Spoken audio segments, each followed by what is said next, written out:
Irmãos, vamos abrir a palavra de Deus lá no segundo livro das Crônicas, capítulo 33.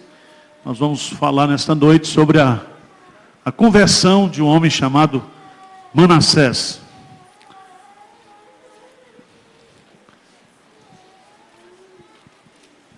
Segundo livro das Crônicas, capítulo 33.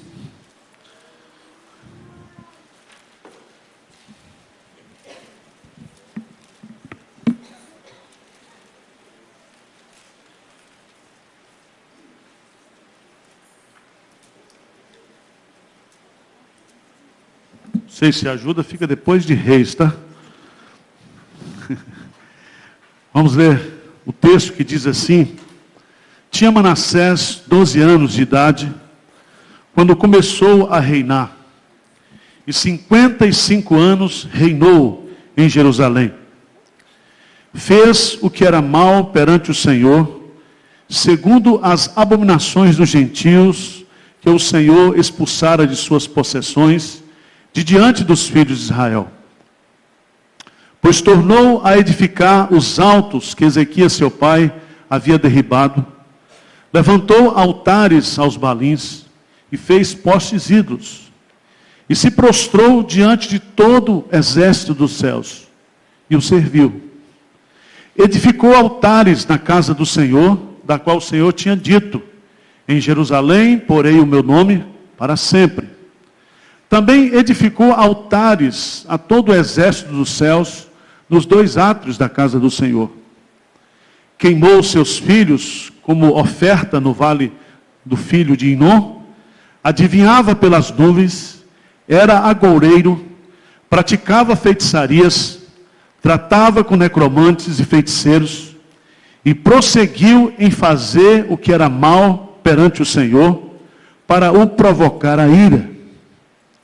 Também pôs a imagem de escultura do ídolo que tinha feito na casa de Deus, de que Deus dissera a Davi e a Salomão seu filho: nesta casa e em Jerusalém, que escolhi de todas as tribos de Israel, porei o meu nome para sempre. E não removerei mais o pé de Israel da terra que destinei a seus pais, contanto que tenham cuidado de fazer tudo o que lhes tenho mandado, toda a lei, os estatutos e os juízos dados por intermédio de Moisés. Manassés fez errar a Judá e os moradores de Jerusalém, de maneira que fizeram pior do que as nações que o Senhor tinha destruído de diante dos filhos de Israel. Vamos ler juntos, e eu convido você a ler comigo versos de 10 a 17. Vamos lá? Falou o Senhor a Manassés e ao seu povo, porém não lhe deram ouvidos.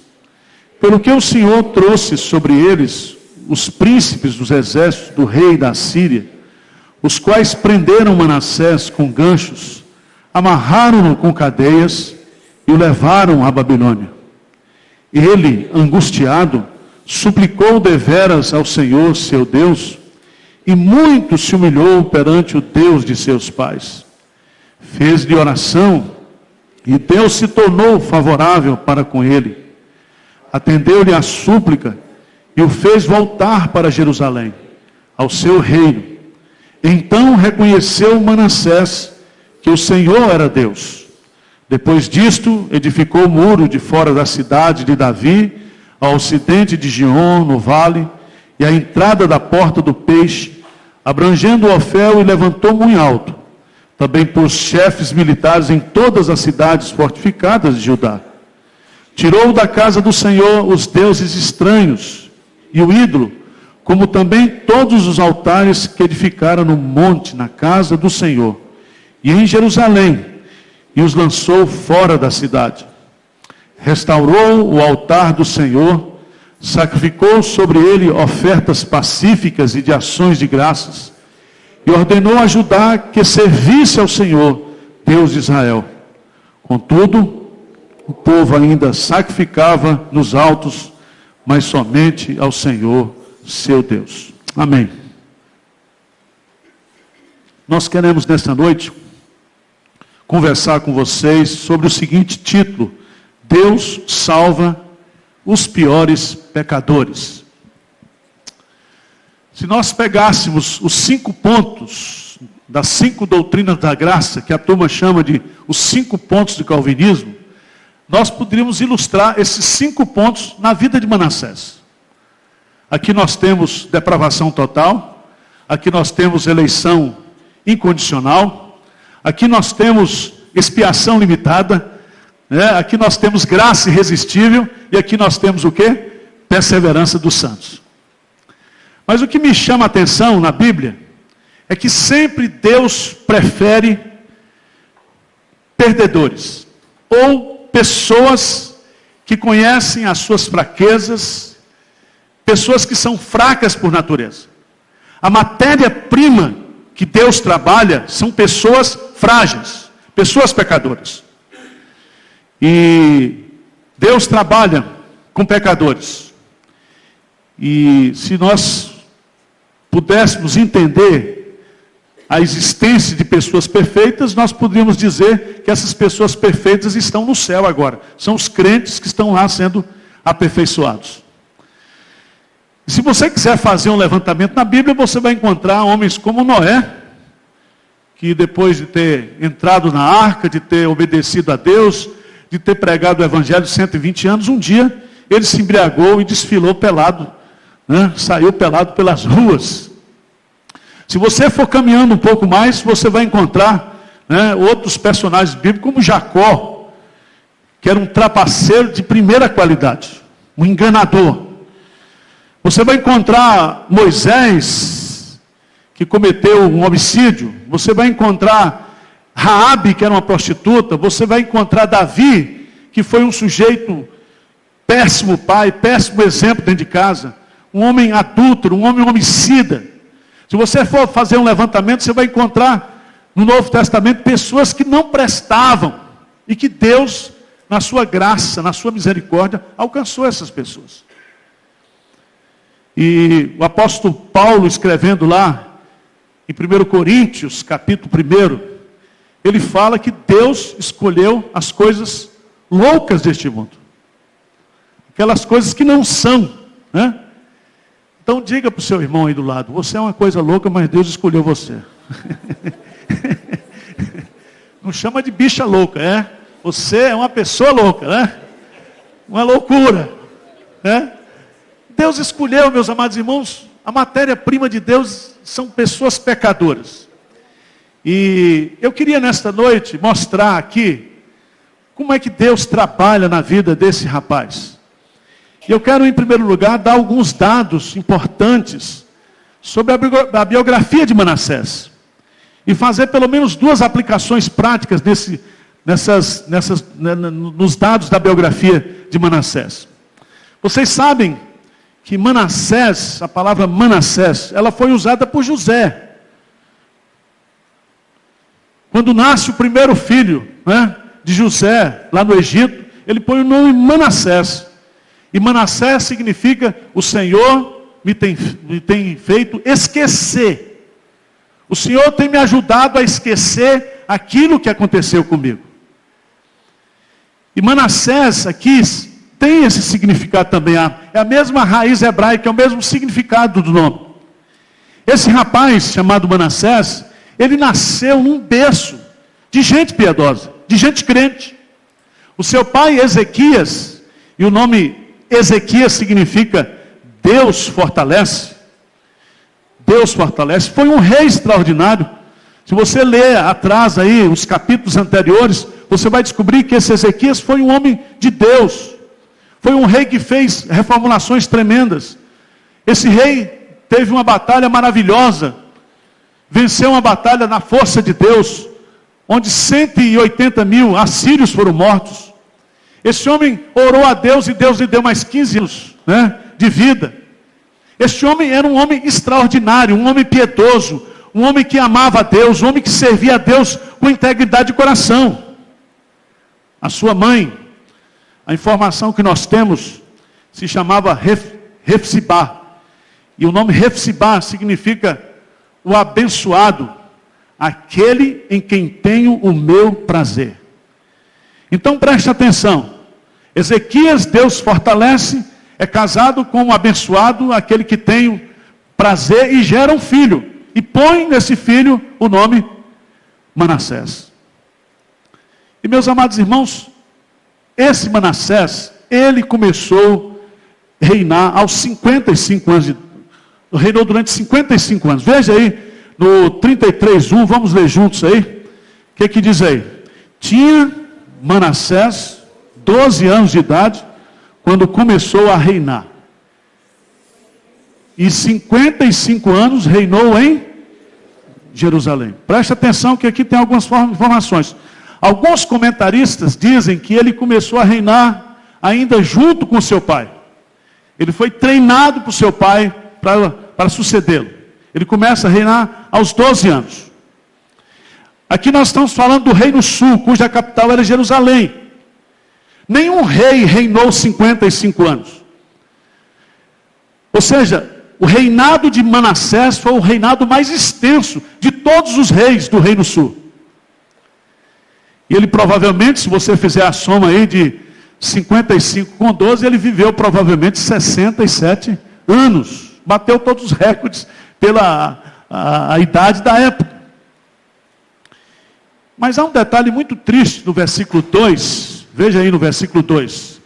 O versículo 2 diz assim, que ele fez o que era mal perante o Senhor. Irmãos, que tristeza. Veja bem. Um homem que foi educado, que foi criado, que foi preparado por seu pai, por sua mãe, família piedosa, para ser um rei piedoso, para ser um rei segundo o coração de Deus, para dar continuidade, ao trabalho que seu pai estava fazendo do ponto de vista de reforma espiritual. Esse menino, ele se revolta contra Deus. Ele se ira contra Deus. Eu não sei se você observou na leitura que nós fizemos aí, mas ele, veja lá no versículo 6, diz assim, a última frase, e prosseguiu em fazer o que era mal perante o Senhor, para o provocar o quê? A ira. Esse filho de crente, ele está com trauma na sua adolescência, ele está com algum problema, que ele está com raiva de Deus, e tudo que ele vai fazer agora é ofender a Deus. É brigar com Deus. É querer provocar a ira de Deus. E aqui nós temos duas lições que eu acho que são de fundamentais importância para a gente aplicar na nossa vida hoje. A primeira lição que eu gostaria de deixar aqui para vocês é que pais justos e crentes nem sempre produzem filhos justos e crentes. Isso é um mistério. É um mistério.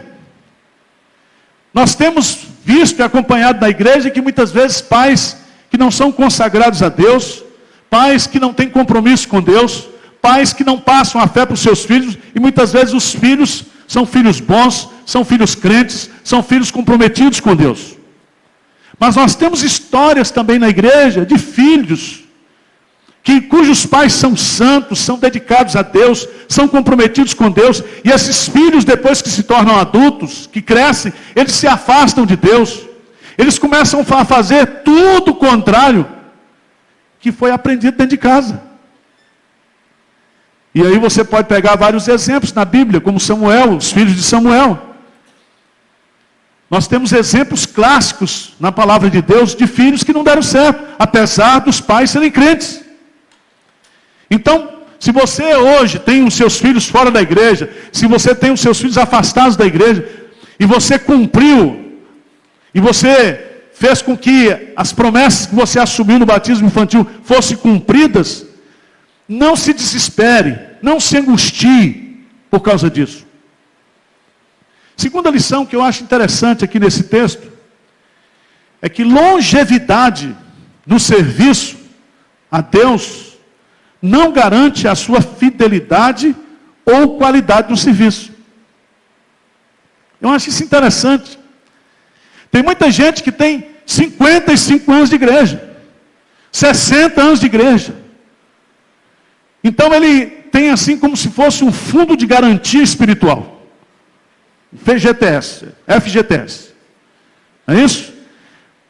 está ali, mas às vezes a intensidade do trabalho dele, do compromisso dele, da fidelidade dele, é menor do que um crente que se converteu há 1, 2, 3 anos. Muito mais dedicado, muito mais consagrado, fazendo o máximo de si, dando o melhor de si. Então a gente precisa tomar cuidado. Esse rei aqui, ele reinou 55 anos. E isso não significa que ele teve um reinado abençoado. E aí, eu queria chamar a sua atenção para o segundo ponto que eu destaco aqui nesse texto. Quais são as maldades, os pecados, aquilo que Manassés cometeu contra Deus? Vamos acompanhar no texto aí. Isso está nos versos de 2 a 9. Diz assim: fez o que era mal perante o Senhor, segundo as abominações dos gentios, que o Senhor expulsara de suas possessões de diante dos filhos de Israel. Presta atenção. Quando Deus resolveu destruir os cananeus e dar a terra para Israel, a terra não era somente um presente de Deus para Israel, mas era também um juízo de Deus sobre aquelas nações. E uma das razões, uma das exigências de Deus, é que Israel não imitasse aquelas nações pagãs, praticando os seus cultos, a sua ética, os seus ensinamentos. Então, ele vai fazer justamente o contrário aqui. Ele vai reedificar os altares do culto a Baal. Ele vai reconstruir tudo aquilo que seu pai Ezequias tinha destruído. Todo aquele trabalho de acabar com a idolatria em Israel, ele vai fazer um movimento contrário, uma espécie de contra-reforma espiritual. Ele vai edificar outros altares para outros deuses dentro do templo do Senhor. Versículo 4. No versículo 6, ele vai queimar seus filhos. Veja aí no versículo 6. Ele queimou seus filhos, não foi um só não. Queimou seus filhos como oferta no vale do filho de Inom. O que é que isso significa?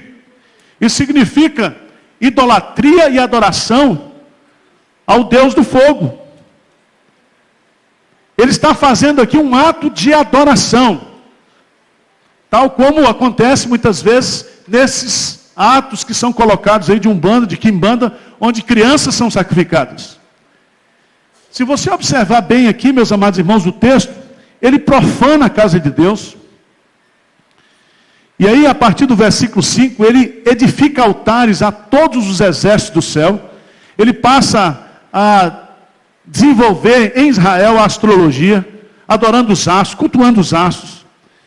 Veja que ele vai colocar aqui também, além de adorar Baal, de adorar Moloque, de trazer a astrologia para dentro de Israel, veja que ele vai se envolver com adivinhação, com agoureiro, com feiticeiro, com necromante. E eu quero que você abra a sua Bíblia, por favor, lá em Deuteronômio capítulo 18. Deuteronômio capítulo 18, só para mostrar um detalhe para você. Deuteronômio capítulo 18. Como Deus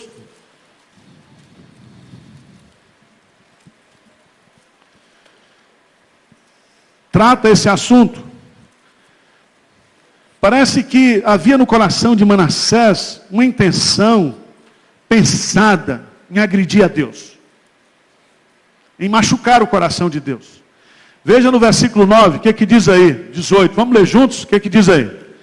Quando entrares na terra que o Senhor teu Deus te der, não aprenderás a fazer conforme as abominações? Não se achará entre ti quem faça passar pelo fogo o seu filho ou a sua filha, nem adivinhador, nem prognosticador, nem agoureiro, nem feiticeiro, nem encantador, nem necromante, nem mágico, nem quem consulte os mortos. Pois todo aquele que faz tal coisa é abominação ao... E por estas abominações o Senhor teu Deus os lança de diante de ti. Perfeito serás para com o Senhor teu Deus. Então é como se Manassés pegasse esse texto aqui da lei e dissesse: eu vou fazer tudo o contrário disso aqui.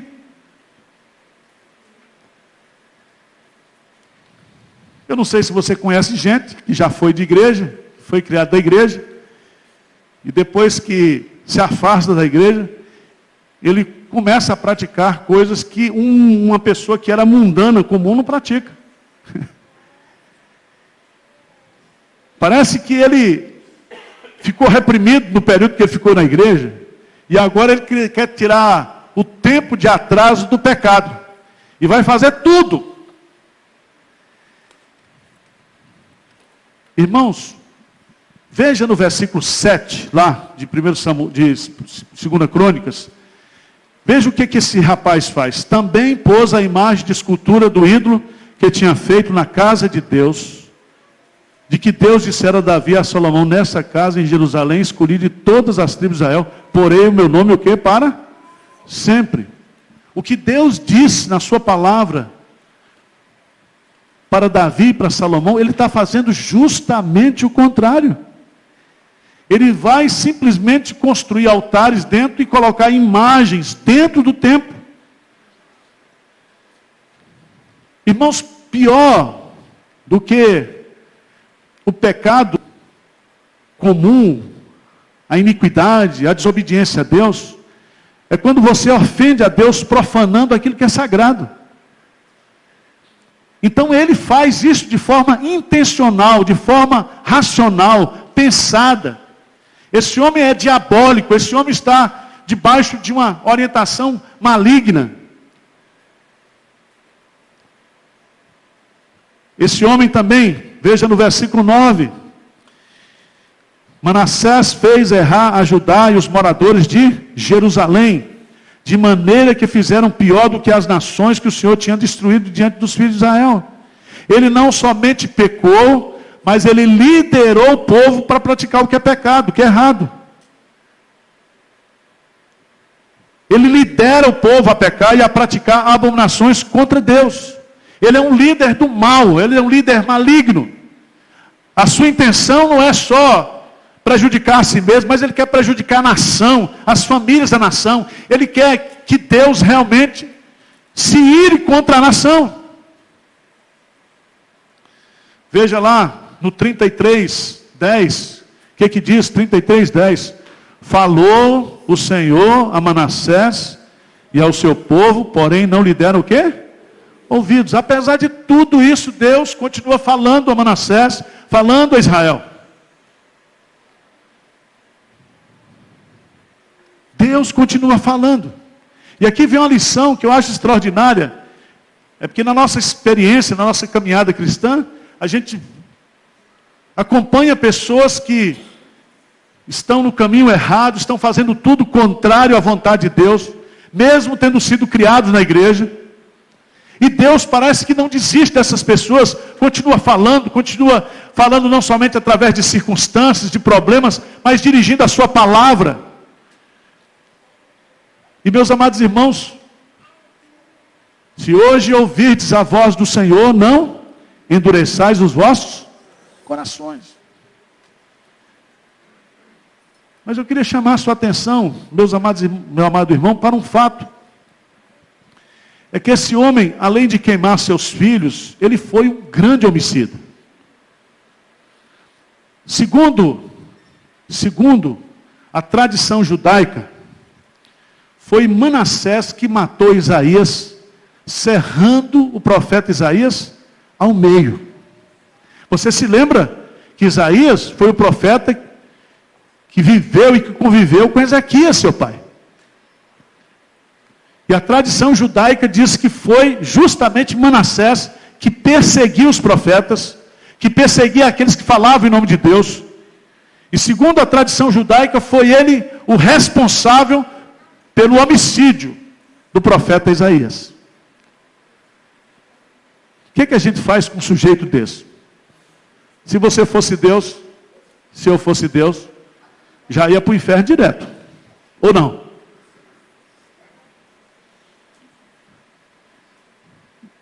Ia para o inferno. Olho por olho, dente por dentro. Se você pegar a ficha, como diz o delegado de polícia, a capivara desse rapaz aqui, ele está frito.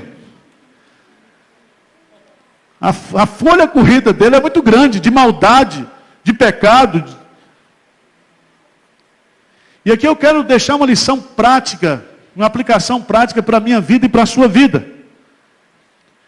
Crentes nominais, eles podem apostatar da fé e praticar coisas abomináveis a Deus. Pessoas que viviam na igreja, o sujeito pode até ser pastor, ser líder da igreja, ser líder de ministério de igreja, ser batizado na igreja, ser dizimista na igreja, ter toda a visibilidade, de cristão, mas ele não tem a fé genuína, a fé verdadeira. Ele abre mão, ele se afasta da sã doutrina, dos princípios de Deus e vai praticar tudo aquilo que é errado. Você se lembra que Paulo fala de Demas, que amando o presente século, o quê? Nos abandonou. Tem muita gente que está amando o mundo. Tem muita gente que está na igreja, mas está amando o pecado. E abandona a fé, e esfria na fé. E começa a fazer tudo aquilo que é contrário à palavra de Deus. Muitas vezes consciente, muitas vezes inconscientemente. Então nós não devemos nos escandalizar com os pecados feitos e praticados por pessoas que estão dentro da igreja. Mas em terceiro lugar, eu quero chamar a sua atenção para algo maravilhoso que acontece no texto. Vamos lá para o texto. E eu chamo a sua atenção para o versículo 11. Versículo 11. O que diz lá? Lê comigo aí, 33:11, por favor. Pelo que o Senhor trouxe sobre ele os príncipes do exército do rei da Síria, os quais prenderam Manassés com ganchos, amarraram com cadeias e o levaram a... Preste atenção, os assírios são os babilônicos. E esses babilônicos aqui vão futuramente levar cativo o povo. E Deus usa esse povo para castigar a nação de Israel. Aqui, esse rei Manassés, ele é levado, diz o texto aí, os quais prenderam Manassés com ganchos, que ele foi arrastado pelo nariz. Ele foi amarrado com cadeias e o levaram para a Babilônia. Ele foi desmoralizado. E aqui tem uma lição muito importante. É que quando a gente começa a desafiar a Deus, quando a gente começa a ofender a Deus, chega um momento que a medida da misericórdia de Deus se enche. E Ele vai então aplicar o seu castigo. Ele vai levantar a sua mão sobre nós. E foi o que aconteceu com Manassés aqui. Deus puniu a Manassés e começa a punir o povo de Israel. Tem um ditado que diz: quem não vem pelo amor, vem pela dor. Quem acha que jamais será julgado por Deus, engana-se. O sujeito peca, vai ofendendo. Ele diz: não, mas Deus não vai me castigar, Deus não vai me castigar. Mas chega uma hora que Deus então resolve exercer justiça e juízo sobre as pessoas. Mas o que eu acho interessante, meus amados irmãos, é que tudo isso faz parte do projeto de Deus. Não sei se você olhou na leitura do texto, veja no versículo 10, diz assim: falou o Senhor a Manassés. Quem é o sujeito que fala aí? O Senhor, Ele que toma a iniciativa de falar. Veja no versículo 11, diz assim: pelo que o Senhor trouxe sobre ele os príncipes do exército do rei da... Quem é que está fazendo isso? É Deus. Então é Deus que está trabalhando na vida de Manassés. É Deus que está punindo Manassés, é Deus que está castigando Manassés. Preste atenção, porque às vezes a gente é filho de crente, criado na igreja, conhece o evangelho, se afasta da igreja, começa a fazer tudo errado, e Deus começa a castigar a gente, Deus fala com a gente, Deus manda problema para a gente e você não ouve Deus falando. Continua no pecado.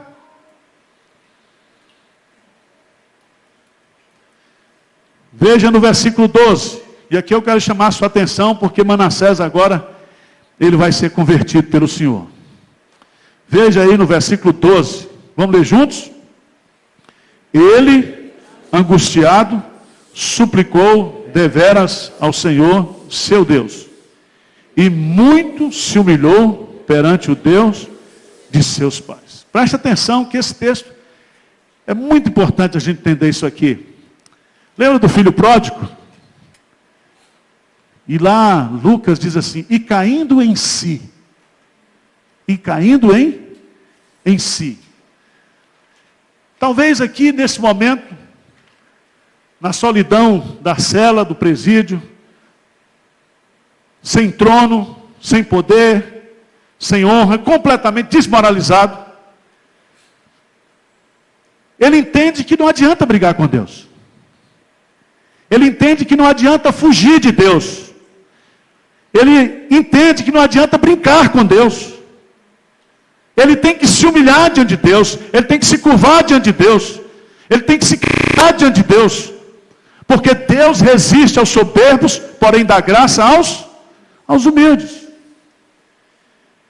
E aí, meus amados irmãos, veja no versículo 13. Lê comigo esse versículo, por favor. Fez-lhe oração. E Deus se tornou favorável para com ele. Preste atenção. Deus se tornou favorável para com ele. O que significa isso? Graça. Graça.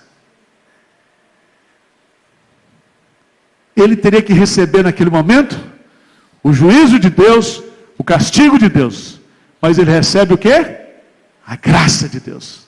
Ele recebe o perdão de Deus. Ele recebe a misericórdia de Deus. É tão bonito isso, porque se você observar dos versos 18, isso é tão fantástico na história de Manassés. Veja lá no versículo 18, quanto aos mais atos de Manassés, e a sua oração ao seu Deus, e as palavras dos videntes que falaram no nome do Senhor, Deus de Israel, eis que estão escritos na história dos reis de Israel. Verso 19, a sua oração, e como Deus se tornou favorável para com ele, todo o seu pecado, a sua transgressão, e os lugares onde ficou altos, e colocou postes ídolos, imagens de escultura, antes que se humilhasse, eis que tudo está na história dos videntes ou dos profetas. Irmãos, foi uma conversão tão marcante, tão contundente. E aqui eu quero mostrar para vocês que a graça de Deus, ela está operando no Antigo Testamento. Se você for para Noé, diz que a geração de Noé era totalmente pervertida. Mas o texto de Gênesis capítulo 6 diz assim, Noé, porém, achou graça diante dos olhos de Deus. E aqui se cumpre Efésios capítulo 2, pela graça sois salvos, mediante a fé, isso não vem de vós, é dom de Deus. E eu fico pensando que esse rapaz, ele viu seu pai orar, ele esteve na escola da oração do seu pai, ele sabia que seu pai ganhou 15 anos de vida porque orou, ele conhecia toda a história do seu pai, ele conhecia toda a vida piedosa de sua mãe, e é nesse momento que ele está no lixo, no chão, quebrantado, derrubado, humilhado, que ele se volta para Deus, que a graça de Deus é derramada sobre a sua vida. Irmãos, Manassés, ele é convertido por Deus. E no versículo 13, a base dessa conversão está nessa sentença. Deus se tornou favorável para com ele. No versículo 12, quando Deus se tornou favorável para ele, o que se diz no versículo 12? Porque ele muito se humilhou, porque ele se quebrantou diante de Deus, ele orou ao Senhor, ele orou. Eu posso imaginar a oração que ele orou.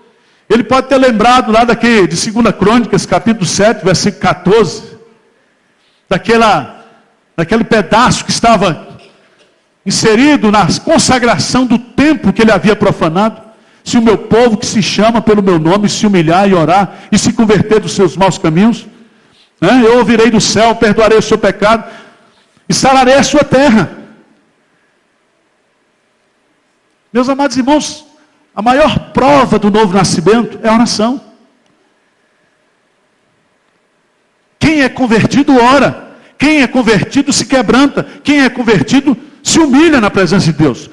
Deus, Ele tem 2 endereços. Ele mora no alto e sublime trono, mas Ele mora também no coração daquele que é quebrantado e contrito de espírito.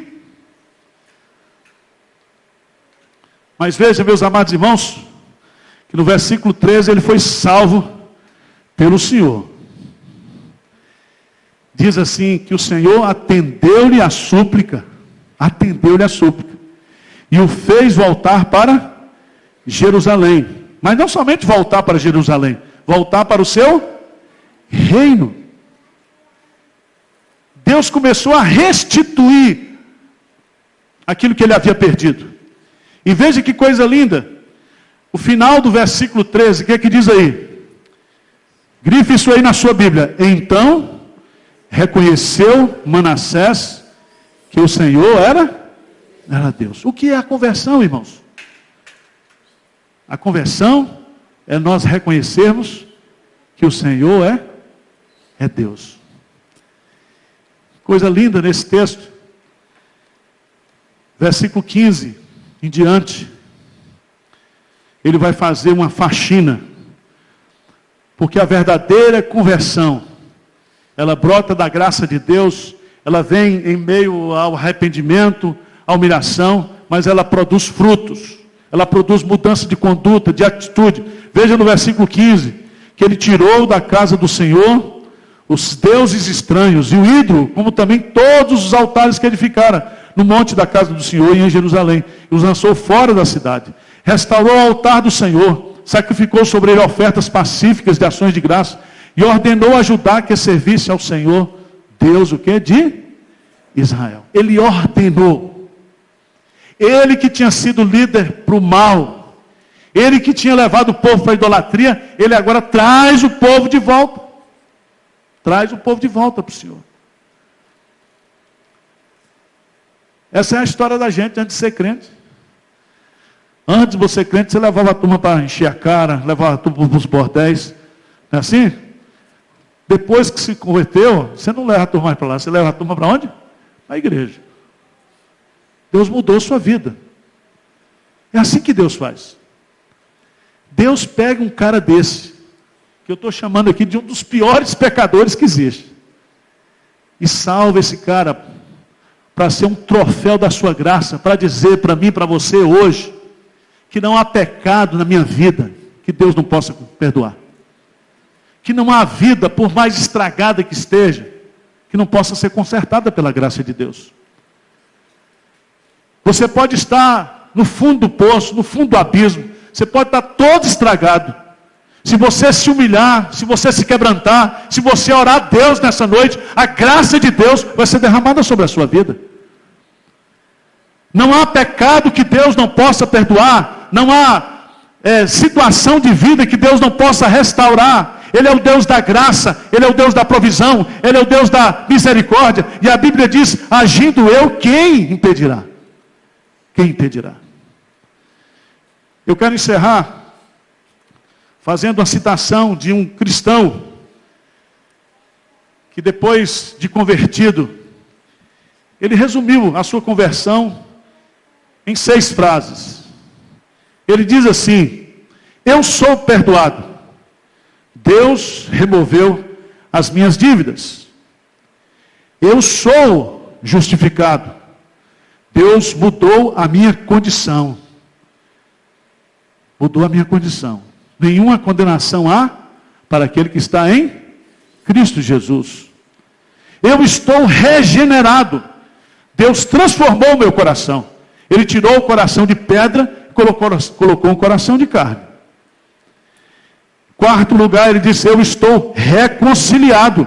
Deus se tornou meu amigo. Há uma paz, há uma harmonia. Quinto lugar, eu estou redimido. Deus mudou o meu Senhor. Eu agora não sou mais escravo, propriedade do pecado. Eu sou agora propriedade de Jesus. Jesus é o meu Senhor. E por fim, ele diz: e eu estou sendo santificado, porque Deus está mudando e trabalhando o meu comportamento, a minha vida.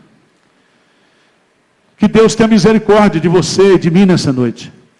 Que essa noite seja uma noite de salvação. Que Deus possa falar ao seu coração. Que essa noite possa ser uma noite de você retornar para casa, voltar para casa.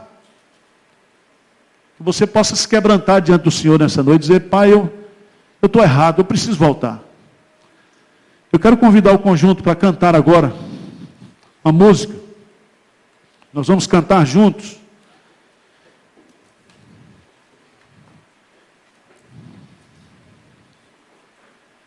Nós teremos o momento do ofertório. Mas eu queria fazer um convite para você. Você já veio aqui hoje mesmo.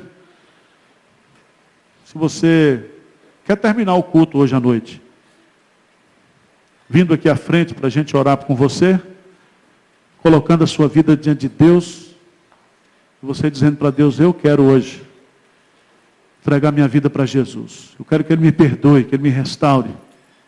Vamos ficar de pé? Vamos cantar?